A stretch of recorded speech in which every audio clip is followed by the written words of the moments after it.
بسم اللہ الرحمن الرحیم۔ اللہ کے نام کے ساتھ شروع جو بڑا مہربان اور نہایت رحم فرمانے والا ہے۔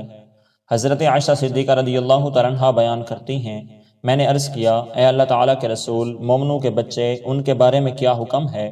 آپ صلی اللہ علیہ وسلم نے فرمایا، اپنے آبا کے ساتھ ہوں گے۔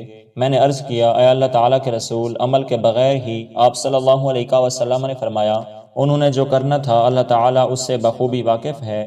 میں نے عرض کیا، تو مشرکین کے بچے؟ آپ صلی اللہ علیہ وسلم نے فرمایا، وہ بھی اپنے آباء کے ساتھ۔ میں نے عرض کیا، عمل کے بغیر ہی؟ آپ صلی اللہ علیہ وسلم نے فرمایا، انہوں نے جو کرنا تھا اللہ تعالیٰ اس سے بخوبی واقف ہے۔